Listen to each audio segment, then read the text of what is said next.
Alba, what a flick to get Spain on the front foot, and Zubimendi and Yamal, clipping it inside as well, and the goalkeeper doesn't get there. Goal for Spain, and a goal. Chooses Yamin Lamal. It's actually not a bad ball. He'd get very fortunate. Himself there. Diaz, of course, playing for Manchester City, used to having to cover those sort of spaces. Here come Portugal, Ronaldo. Flag stays down.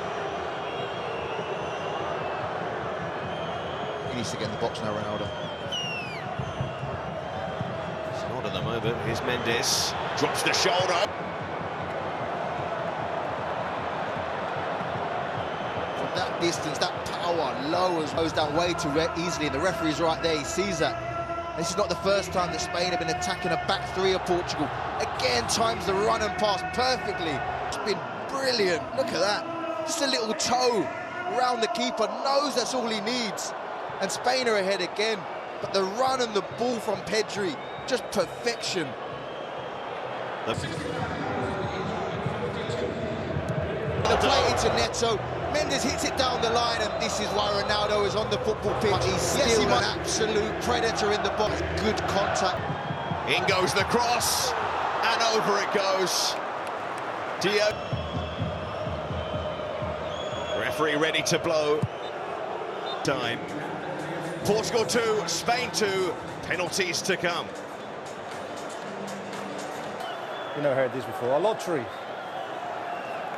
All the pressure is on. Karen, what do you sense?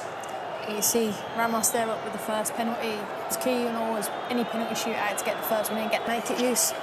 Back to Andros and Seb. So, first penalty in the shootout. Salo Ramos. Against Unai Simon. Can he get Portugal off to a good start? He can. Right down the middle. In the middle, and I'm putting my foot through it. From the spot in the Champions League semi-final.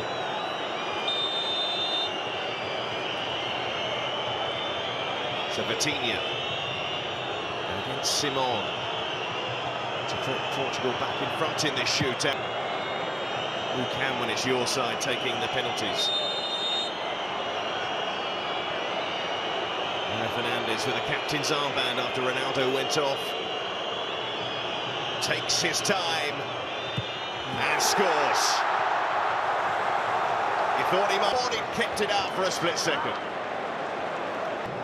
Diogo Costa, those 3 penalty saves against Slovenia. Portugal found a way on the pitch and through the manager with his half-time substitutes, with his substitutes in the second half when Spain got control again. For those reasons, they thoroughly deserved it. Well, they've won back this title that they won in 2019. And for Spain, they couldn't defend it in the end. It went right down to the wire. Spain played their part in this final. They've played more than their part in this competition. But the ultimate decider, penalty kicks, and so many of them were perfect. But one proved not to be, and that was the difference in the end. Disappointment for Alvaro Morata, disappointment for Lamine Yamal, but he's got many a big day still to come. But for Ronaldo to add to so many club trophies, to add another title for Portugal, his 3rd. And even though he went off in the game, he played his part as well. He played his part tonight. He played more than played his part in the semi-final. People have written him off time and time again. Yes, he's not in his prime, but he's still proven over the last few days that he can still make a difference at the highest level. I think Martinez as well, he's had some stick over the years with his golden generation of Belgium and Portugal. I think he deserves this victory as well. And he also played a big part in getting this victory for his side. And because it's only on spot kicks, ultimately, you can't read too much as far as maybe favourites for the World Cup is concerned. But what we do know is 2 top-class teams, 2-2 after extra time. Portugal. Spoke about it yesterday, today. to step up and get those magic moments. And look, Portugal have got the squad depth, and the manager played the cards right and picked the right substitutes and played the moments better today. I mean, he's 40. We don't know what his club future is, Ronaldo, but he got the equaliser here. He's backing the goals after a blank Euros. Not also putting it past him to do something next summer. Yeah, there is no doubt that he knows all the focus and the attention is on him. But there is no doubt either that he loves Portugal, he loves to be part of the national side. He has made a big thing by, as I said earlier, backing up Roberto Martinez. The team has got the balance that he wants. He has the importance that, yes, he deserves historically, but it's an importance that's backed up by goals. So you have to be happy for Cristiano, and as you say, you have to back up these two teams to go far in the World Cup. Just seeing there, he also likes winning. Yeah, of So course. yeah, when you got a squad depth and a team like this, you know, you want to be around it. Obviously, it's really interesting where Ronaldo goes next, club-wise. Where's he going to go? Because you need to, for him, rest and recover and make sure he picks the right team to give him the best chance to go to the World Cup next year. But you know, in that 18-yard box, there's no one else you would want better in there to sniff out the chances. And we've seen it now. It's 8 in 9 games for him in this competition. It is now, yeah, absolutely. So look, he's fun. And the manager as well. You know, it's not easy as a manager to tell someone like Ronaldo just stay in the width of the box. And sometimes we saw it get so many frustrated in tournaments. He's been able to do that, and look what he gets. I think it's really good because we have a lot of England fans watching this evening, and you know the relationship with the Nations League, maybe because England got relegated, Scotland went in Tier A, and now England are back in Tier A. Watching this, I'm hoping they're thinking, actually, this is proper stuff.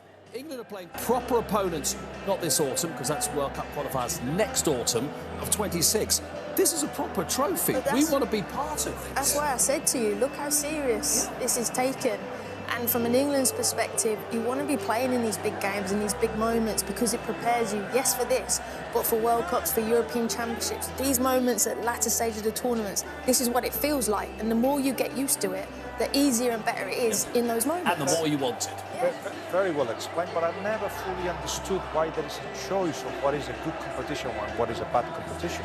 Why Chelsea were in the Conference League, it's only the Conference League.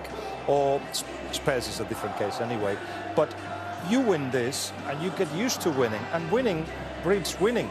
Okay, you can also say that I see the faces of the Spanish players and Luis de la Fuente and you think it could be a defeat in which you can learn as well. You learn more from defeat perhaps, or so they say, than from victories. But in any case, yes, there is something to say about a competition in which you have to beat World Cup winners, winning sides, to actually win it. If I said to you in the next 12 months that what De La Fuente maybe particularly, if there is one out there, be looking for, would it be a number 9? I mean, Oyarzabal was great, but at times, as you said at half-time, they're playing without one, and that could be a strength, but actually, in the end, it was a bit of a weakness. Is that one area they'll be looking at, do you think? But we were praising Oyarzabal in that position because of how he was linking up in one of the goals and scored the other. So, no, I don't think it helps you win the midfield battle, which Spain needs to, if you have somebody like Oyarzabal playing there. Weaknesses, Porro, until Carvajal comes on, who is the best right-back in the world, perhaps, it's an option to have somebody that has had experience, that comes into the federation not only as the first-team head coach, but somebody that wants to change things around the team and around especially the youth coming through. He's been involved in all of that, and as a consequence, he knows what's coming through. He knows the strengths of the team. He even sings the national anthem of Portugal, being Spanish. He sang it very heartily, didn't he? Look, Pepe, Pepe. That's fantastic to see. And there'll be a few Spanish. And then in the second half, when Spain really had the dominance.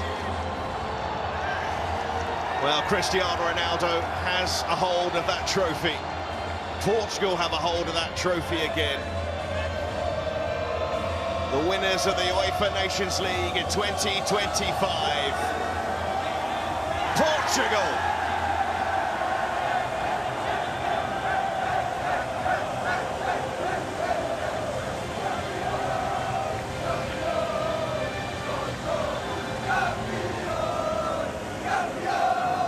We'll take a break, and in the last part, we'll wrap things up on a very special night for Portugal.